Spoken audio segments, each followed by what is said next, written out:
I look like I'm conducting a ritual or something. Usually I have the candle on that side, so it's out of the shot between that and the light. All the lights off in the room. Yeah. I don't know. Something going on. Yeah, you're like psychic. It's that brand direct juju magic. That's what it is. What does that involve? Just relentlessly cold calling. That's the secret magic. That's it. Yeah. I've always wondered that about I've heard a lot of things about people that are quote unquote like psychic, and I don't know. I feel like it's different though because I have a friend who his family is like gypsy, and he has straight up told me he's been like it's all BS. Like I know I was involved in it, but psychics, I don't know. There's people that know some interesting stuff, but a lot of times they just like play off of what you say. I don't Yeah. know what you're. Well, I think it's that whole like, give kind of a general like prediction that could kind of apply to any scenario, and it's like almost like a self-fulfilling prophecy. I don't Yeah, know. it's a dangerous thing though. I feel like because like I mean, it's kind of like that confirmation bias, Like we've talked about that before. It's like just in life in general, when you feel like so um, strongly about something, like I almost question my own beliefs. If like it's just that kind of, I don't know, it gives me that kind of vibe. Yeah. Yeah. Dive into some sourcing tonight. If you guys are tuning in and have any questions, fire them away. We will not be live on Instagram tonight. Kicked me off of there, so can't go live there right now. But we're live on Twitter and YouTube. If you guys have questions, fire them away. How many? So we've been doing sourcing for a couple consecutive weeks now, and every single time we find brands, right, that we would actually contact. Yeah. It's like, people say that it's hard to like, that's one of the hardest things, but when you're following a process and a system, like you'd be surprised at how quickly you can find brands. Like there are thousands and thousands of brands out there. So somebody doing this might be like, why would you show these brands? Well, there is so much opportunity with brands that it's just like a never ending rabbit hole. Yeah. I mean, you're never, as long as you understand the criteria, you pretty much can find anything. It's like as long as you're looking for the same or the correct criteria, then Yeah. it's pretty much just a matter of putting in enough work to make it happen. Yeah. So let's kick it off. I'll dive into screen share here. Yeah, and while you're doing that, I mean, SmartScout's an amazing database. Like that's what it is. It is a database, and so you are able to pull so much information. Like I'm mind blown at the data and the analytics that that they have. Yeah, no, it's massive, massive, massive database. I'm going to jump into my screen share. Got a couple questions rolling in if you want to answer those. Yeah. Yeah. Do you see Amazon shrinking their 1P exposure as an opportunity? Yeah. I mean, so for anyone that doesn't know like what that is, so 1P is when you are selling directly to Amazon as a brand, or when the brand themselves is selling directly to Amazon. But yeah, I mean, we see a lot of things with 1P. I know a lot of 1P accounts kind of got shut down. I know that we've seen personally a lot of shady stuff going on with 1P where it's not really legitimate. So yeah, I mean, I think that it just opens up more opportunity for third party sellers at the end of the day. I mean, ideally, like you shouldn't rely on that necessarily. If you're not going to close accounts, like you're not going to close accounts regardless. Like contacting brands and learning the skill set here, you need to learn that regardless. But yeah, I mean, it's just more opportunity, I think personally.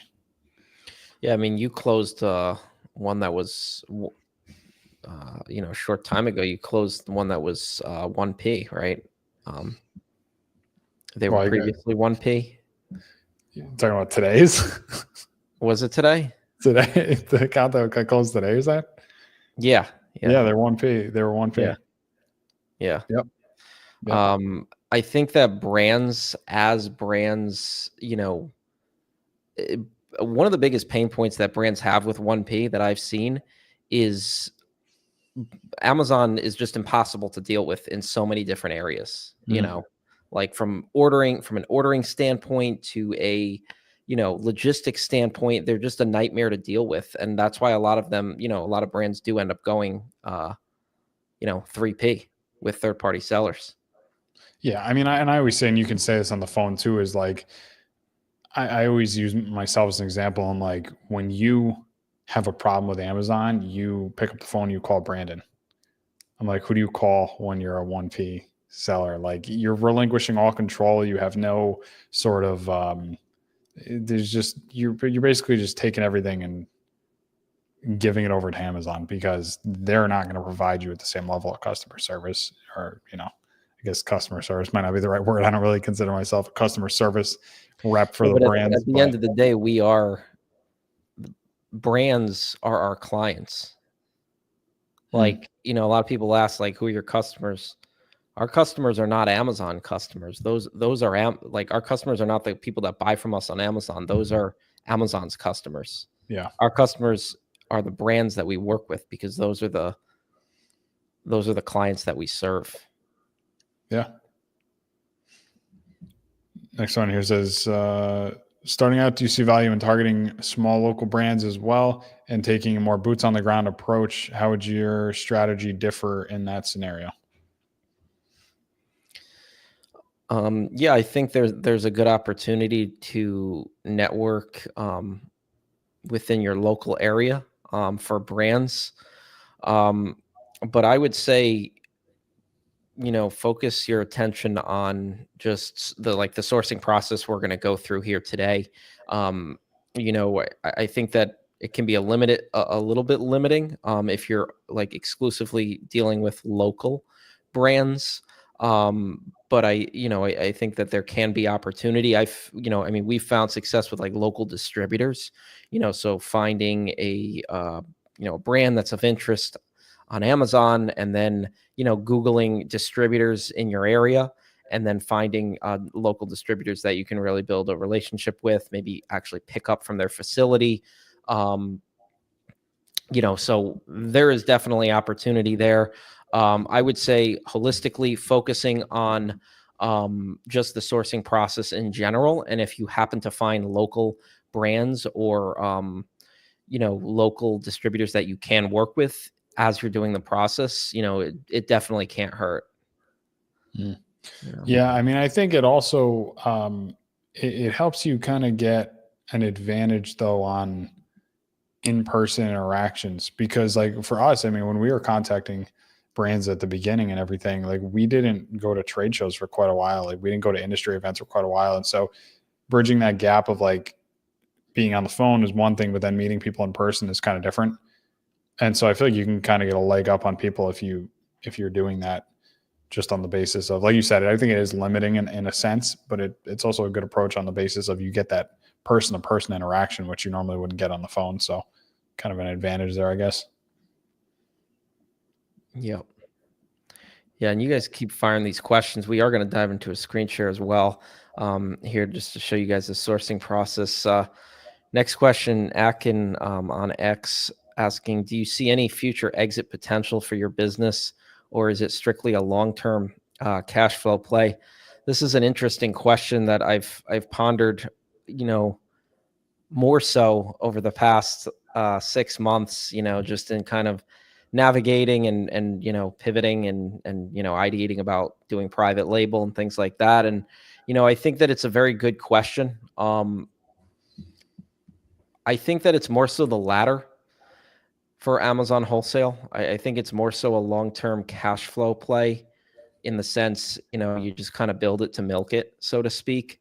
As far as exit potential of an Amazon Wholesale business, you can exit an Amazon Wholesale business, but it has to really be a systematic well-oiled machine, So I mean, like if you're an owner operator, and you're going to sell your business, and then somebody comes in and needs to run that business, they need to just be able to walk in, and the show needs to be able to continue to go on. And that applies to any business, right? But I think with wholesale, it's a little bit unique and different. I think the value is in the exclusive contracts that you have with brands. But at the same time, a lot of those exclusive contracts are rooted in relationships. So it's like, okay, well, if 9 out of 10 of your exclusives are would go away if you weren't holding the relationship with the brand, well, then is it really sellable? So those are all things to think about. I think it is more so a long-term cash flow play, and then maybe leveraging into a private label model, because that, building your own brand is where the exit opportunity is. Yeah. Yeah. So it's been a question that we've talked about a lot. So yeah, it's definitely a good question. I like that question. Let me dive into my screen here.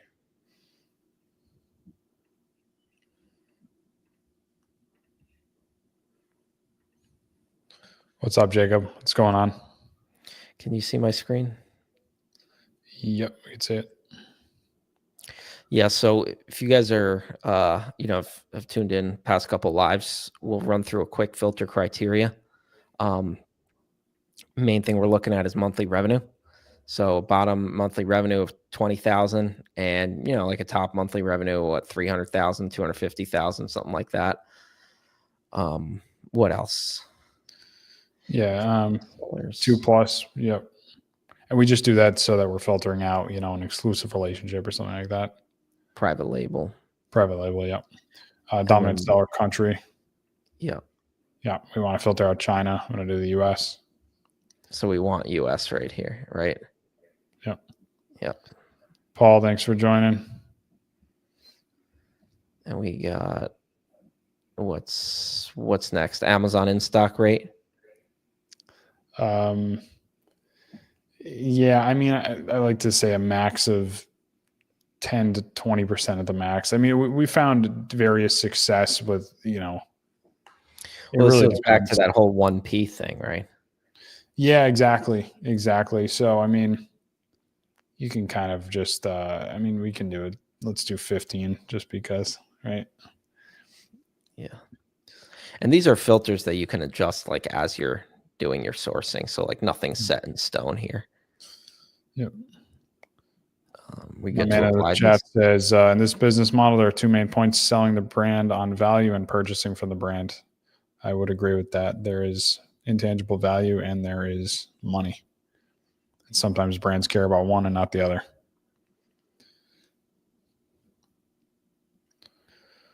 I think we're good to apply these filters. Yeah, I think so. And while you're doing that, I'm just going to touch on some other stuff.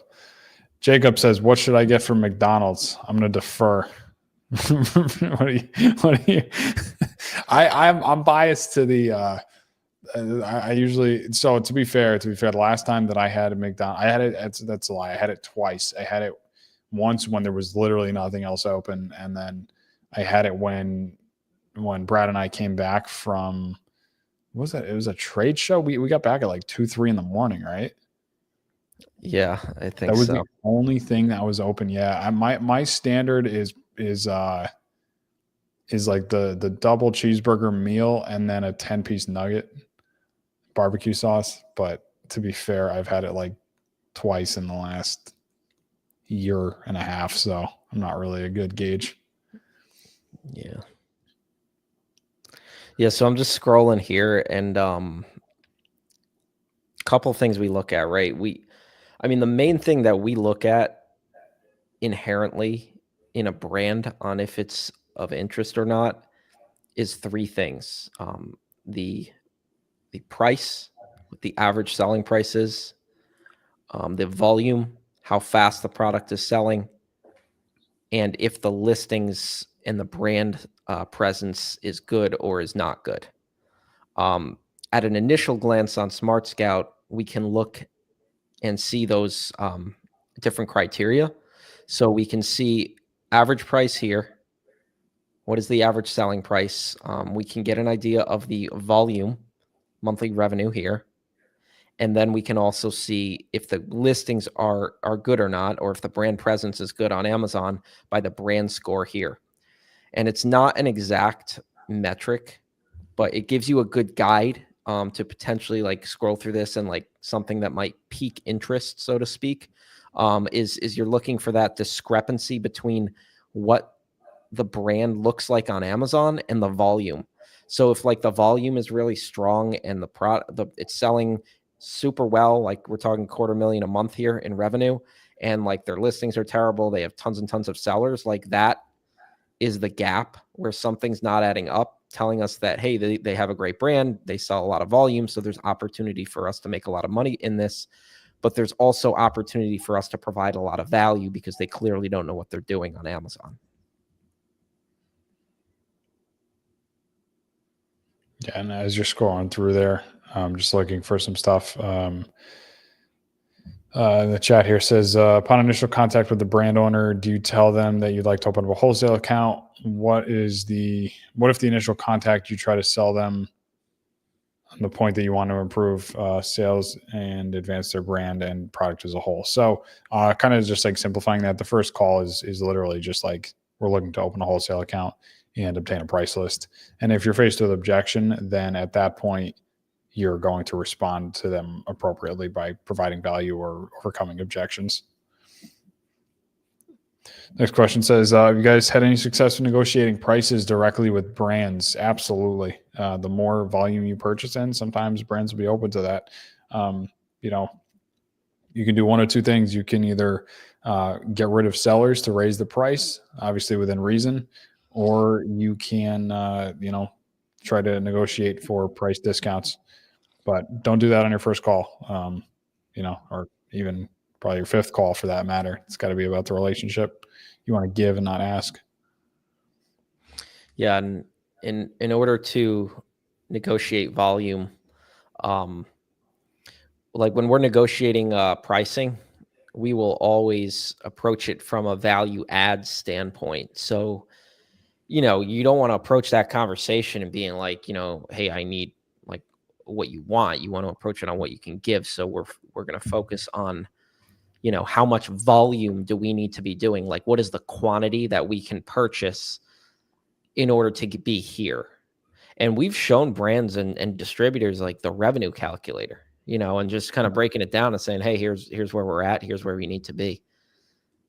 Yep, exactly. Additionally, do you tell them that you would also like to represent them even more by selling their product on the platform and making the product as professional as possible? Again, just all comes down to the way that they respond.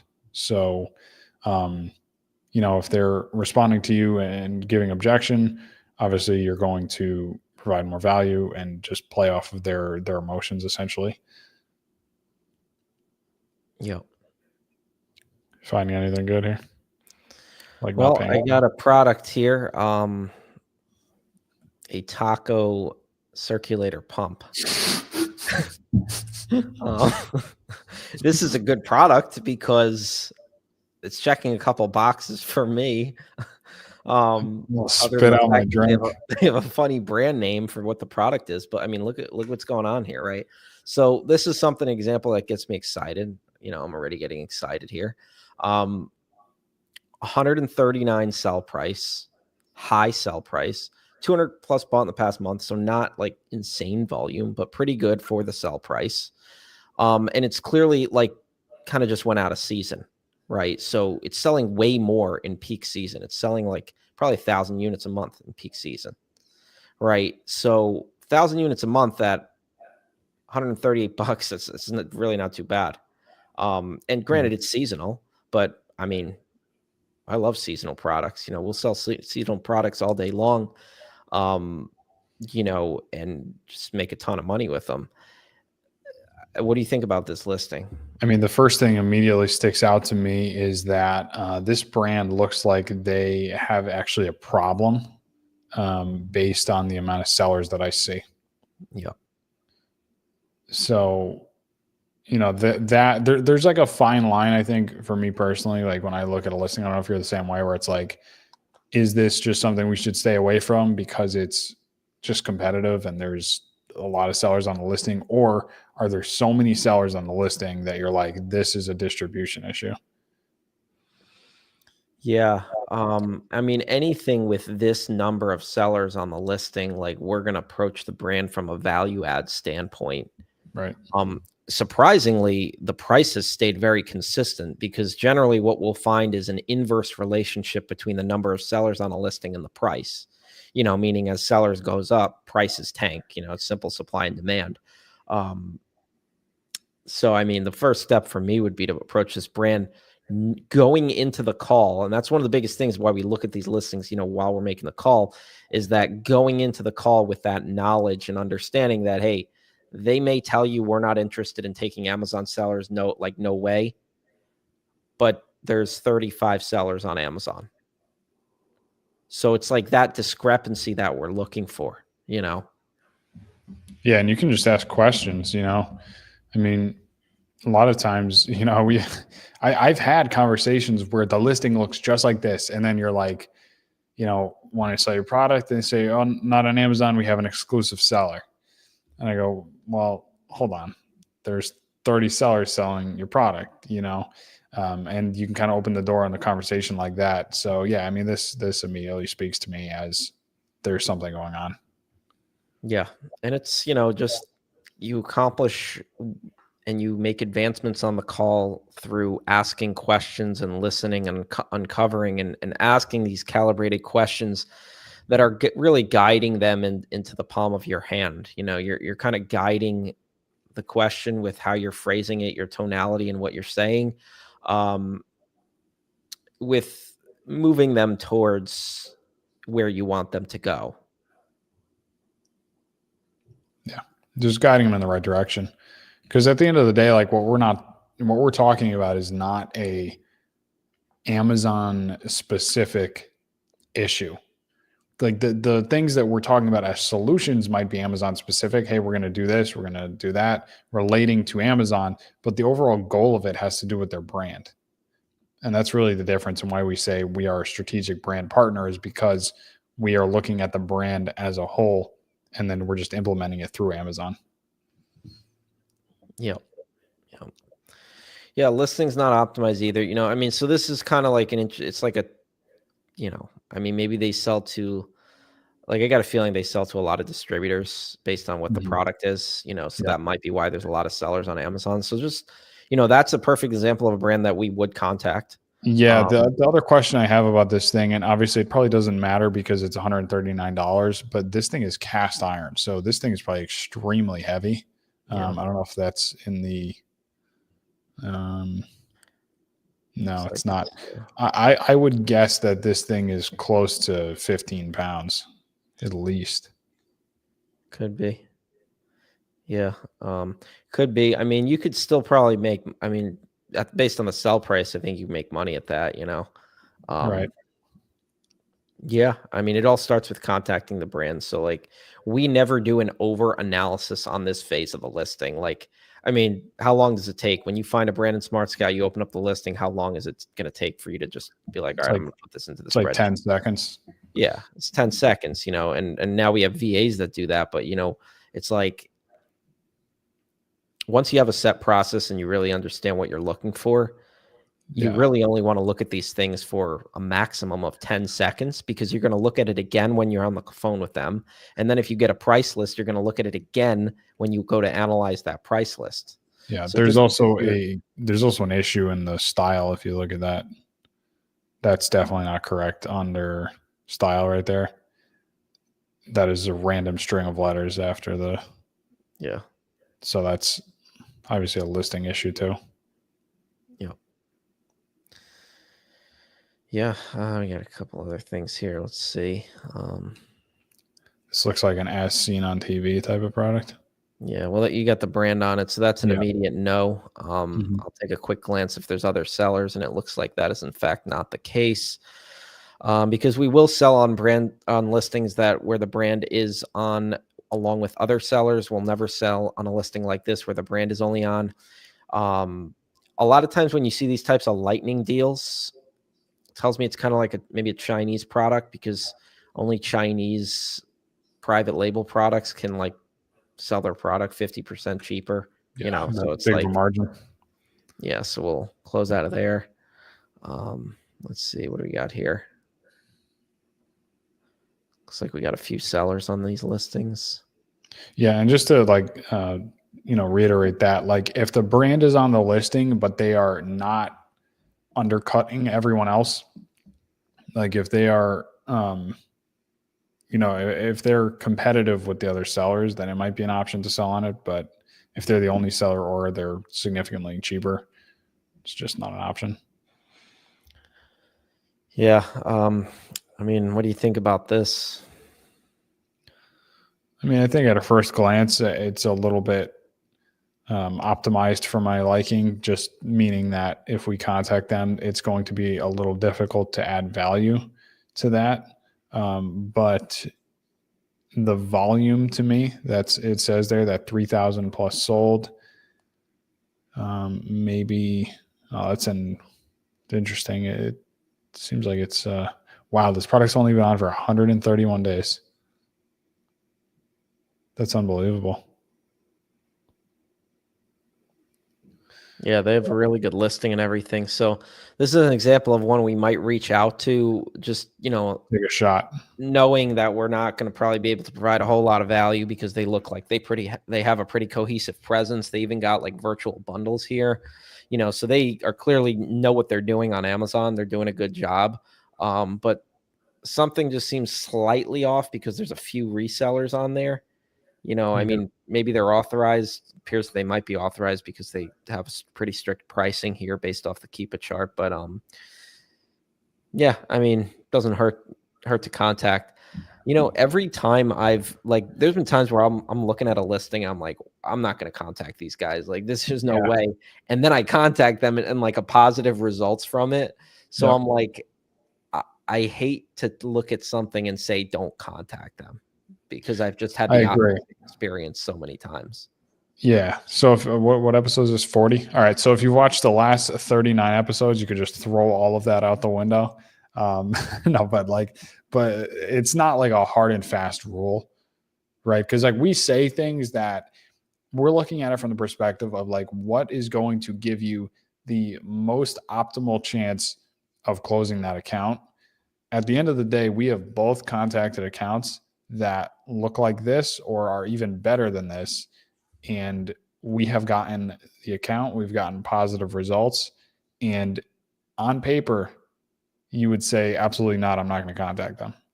But you do it and you get a positive result. So I think the key with this is not putting in an absurd amount of effort, because you don't have a lot of ammunition to kind of fire back at the brand if they have an objection. So not going crazy with this and just following up, because you just can't really follow up with much value and you're just going to be annoying them. Yep. I think this is a big brand. Are they? I feel like they are. Maybe I'm wrong. Well, I mean, big is, subjective. I mean, it's not selling that much. This listing's only selling about 300 units a month. Right. How convenient is this? Like, when Amazon rolled this out, it was like, Well, the other thing that, because we were looking at it the other day, and because I remember you were like, wait a minute, there's like a thing that says bought multiple times. And I don't really understand how it interchanges, but every once in a while you'll see the, 4,000 plus bought multiple times, which is just like yeah, a weird statistic. you got to be careful with that too. Yeah. Yeah. Cause I remember telling you that the first time and you're like, what? Like, but yeah, yeah, it is convenient. Extremely. I mean, we also find that like, because it's jumping, right? 3 to 4, and then once you get to 1,000, it goes 1 to 2. So the higher you get, I mean, the less accurate the numbers get. But yeah, I mean, it's a good it's a good reinforcement for sure. You could just see everything. Like you could see that volume at an initial glance. Yeah. So this is an example of a brand we may contact. Retail prices below the liking, but this volume is decently there on this listing. There was some other listings I think that had better volume, maybe.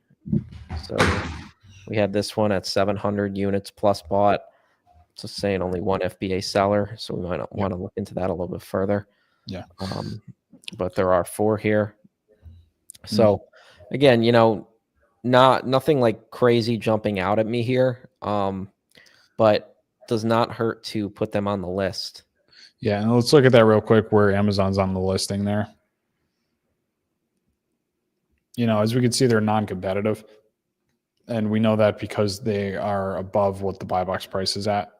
So that you can almost treat that as irrelevant. Right. Yep. Yeah. There could be opportunity with Amazon being on the listing, especially if they're priced higher, they're priced sporadically. Yep.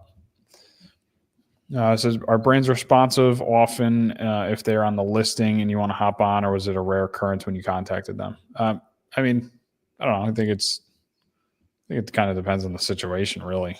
I think brands aren't responsive most of the time, regardless. So, yeah, I mean, 90% of brands are going to tell you no. Yeah. So and 90% of brands were going to tell you no 5 years ago. 90% today and 90% 5 years from now. So like a lot of people keep thinking, it's oversaturated, or like they feel like brands are becoming harder and harder to close. And it might have been different than, I don't know, 2008, 2010, but in reality, it comes down to just doing things differently and finding a unique angle to provide value to these brands, because where there's saturation, there's opportunity. Yeah. It was my tweet the other week. I was like 15 years ago, Amazon was banging down your door to sell your product on their platform. And now you list one Lego unauthorized and they put a lien on your house. Kind of an exaggeration, but it's true. Like the landscape has changed, but yeah, and the one thing that will never change is the people that are willing to put in the effort are going to come out on top. And I think everybody kind of finds their unique approach to Amazon wholesale. And I think that that's, what allows people to be successful is that, yes, at the end of the day, we're all contacting brands, we're contacting distributors, we're trying to add products, but it's like, you're going to find your unique approach, and that's what's going to propel you forward. Because once you find like the way you deliver your pitch, or the way you, kind of interact and communicate with these brands when you're doing outreach, hold on to that and just like double down on it. Because, while there's a framework for it, while there is a framework for the overall script of what you're saying, everybody has their unique approach, especially the successful Amazon sellers. If you develop and fine tune kind of your unique approach and personal touch, that's what closes the account, because relationships are what close brand direct accounts. And everybody's different. We all have different personalities. Your delivery is a little bit different than my delivery, right? But that's because everybody's a different person. So the more of a personal touch you can put on everything, because it's rooted in the relationship, that's what's going to help you close that account over somebody else. Like Absolutely. it comes down to just connecting with the person a lot of times.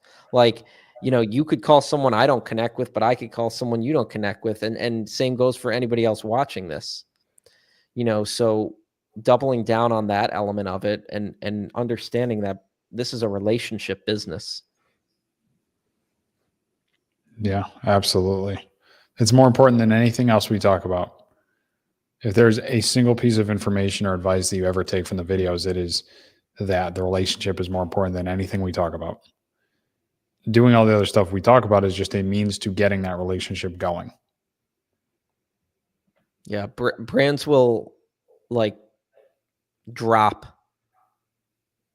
much bigger companies for a strong relationship with you. Brands will not. Brands will lose money. They will literally lose money in other areas for a strong relationship with you. I was just going to say borderline brands do things that don't make sense because they value the relationship. And I know it sounds crazy if you've never done this, but that's really the reality of it. Is a brand will do something that in theory does not make sense and they could have never seen themselves doing 6 months or a year ago for, something that's, a strong relationship. Yeah, and I think that a lot of it long term makes sense for them. Um, but the financial, like sometimes they could literally take more money somewhere else. Like a lot of times, they could, like if they kept the quick cash grab up with all the various resellers, like they could probably make more money doing that if they just kept recycling that process over and over again, selling to everybody, right? But it's that strategic partner. It's the relationship that you get. It's the person, like, so there's brands, like so many brands out there that will just, have such an ease of mind knowing that we're taking care of Amazon. It allows them to focus on the other areas of their business and grow the business that they started, right? The business that they truly, have that vested interest in, that they want to focus on the R&D, the manufacturing, the marketing, all the different components that are driving revenue for them.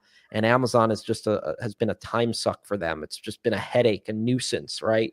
So like, maybe they're not making 100% of the revenue that they would be making if they were just, selling to anyone and everyone on there right away, at least.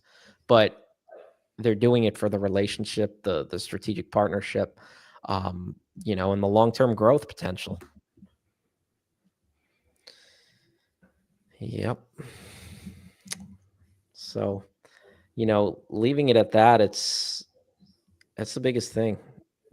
It's all rooted in the relationship, and the faster you guys can build relationships, the faster you'll be able to grow your business. Yeah, exactly. Question here says, do you ever reach out to brands that appear to be doing well, but have very little or no current presence on Amazon? So I'm assuming that you're talking about brands that are um, not necessarily like they're doing well on other channels, right? And they're not necessarily on Amazon. And generally speaking, we reserve that for partners that we are already exclusive with. Um, or it's got to be worth it, right? So a lot of times, like if you're doing this eventually, like we've flat out turned down exclusive contracts with brands that they don't sell, right? So um like there's a situation where you're going to turn down an exclusive, right? Has to be worth it for you. But if we think that the other channels, like you said, other channels and brick and mortars have that velocity there and we're already working with them, and there's a vested interest and a benefit to us, then absolutely. But like we've done it, we've launched brands, Yeah. You will get pitched a lot on, well, you can't have our really well selling line, but you could have this thing that doesn't sell at all, So like if we took all of those accounts, I mean, we'd probably be out of business. Every brand wants to sell the stuff that doesn't sell. They want to give you the crap, right? But it's your job to help that brand understand that in order for you to grow their other products, to grow and put a concerted marketing effort into growing those products, there needs to be some form of revenue driving that. So we pitch it as, well, hey, we need, because we are a strategic partner, and we want to have a vested interest in the brand. Our intention is to be taking the profits that we're making from the sales on the products that sell and then reinvest them into, new initiatives, right, for other product lines. But like Brandon pointed out, we're doing this on brands we're exclusive with. Like, like I said, if we took on every brand that wanted us to just sell their products that don't sell, I mean, we just have a warehouse full of dead inventory. It's like, don't get, and a new seller can like fall into that trap. I feel like, if you're a new wholesaler, because you're getting pitched on that stuff all the time. Yeah, learning buying decisions. That goes down to reading Keepa and doing that kind of stuff. John says, is it a good idea to pitch for exclusivity where the brand has a lot of potential for growth? We don't want to do the work, but still splitting the pie. We don't want to do the work. Can you probably, John, if you can clarify what that last half means, unless you understand. No. Yeah. To answer the first part, though, is it a good idea to pitch for exclusivity? Yeah, I would say, what is the metric that you're using to track or to understand the growth potential? Like, are you looking at a data point to understand the potential for growth? Would be my first question. But yeah, you definitely want to look at brands that have high growth potential. Yeah. As well as, from experience, like what are the resources outside of Amazon that the brand is using to market? Like if they're doing, UGC, like if they're doing, any sort of influencer marketing, if they're doing other stuff like that can definitely contribute to the overall growth. So I would have a conversation with the brand owner about that. Yeah. And real quick, I think I know what John's talking about here is that, like he's saying that he doesn't want to do all the work for the brand and still be splitting the pie with No. the existing resellers. I don't blame him. What that comes down to is the pathway forward to articulate to a brand is not to scare them away in the beginning by just, demanding a big ask, which is exclusivity.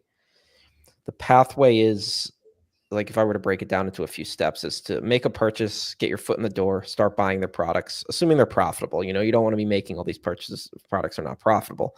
But if the product's profitable, you can make some gross margin on them, get your foot in the door, start building a relationship through buying, and then over time, give them give them tidbits of value, like, just come to the table with a new thing, a new value, just without asking for anything in return. That's going to help them build trust in you. It's going to help you stand out in their mind. You're going to be top of mind because none of the other resellers are doing that. They're all just buying. Right. So be their guy, be that guy on Amazon. So when they think of Amazon, you immediately pop into their head. And that's where you want to be, because then you're top of mind, which means that you have a much better chance at closing and leading into exclusivity.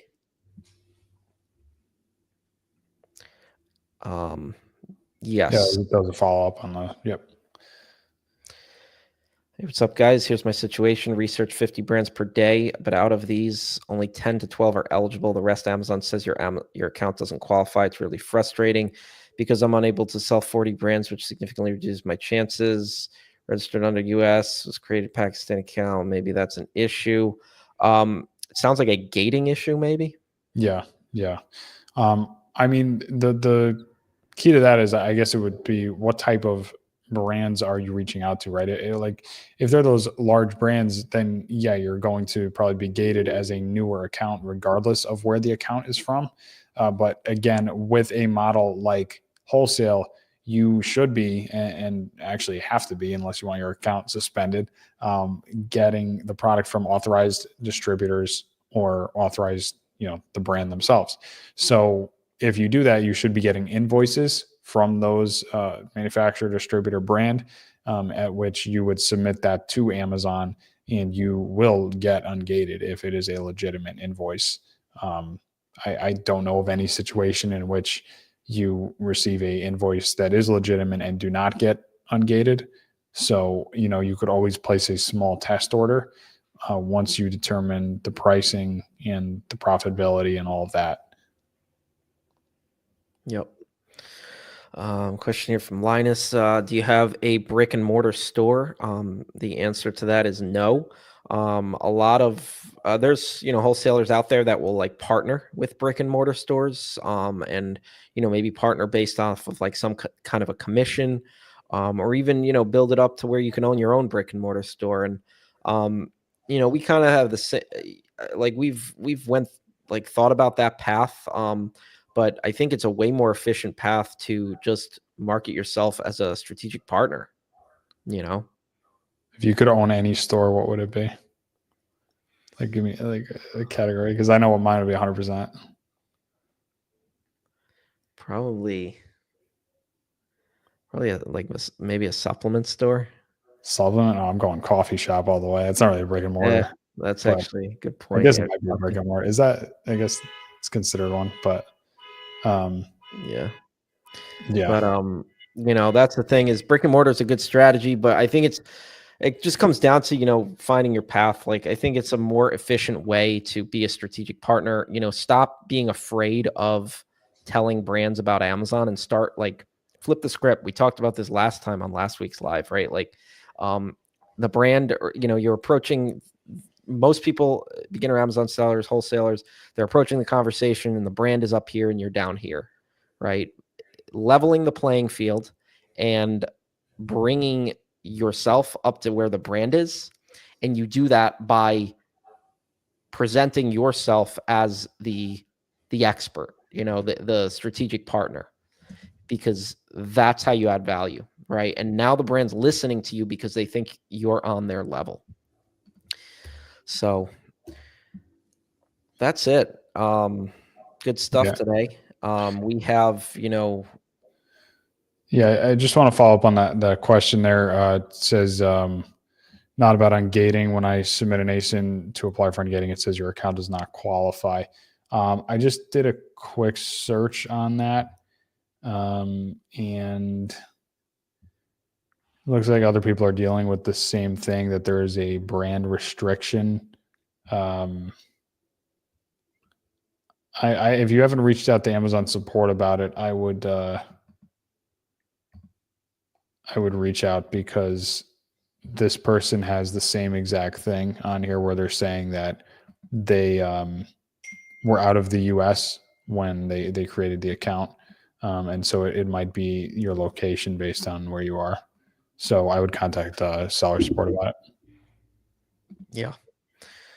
All right. Well, getting time for dinner now. So it's a good session. Going live every Wednesday, 7 o'clock Eastern. And we'll see you next week. See you next week.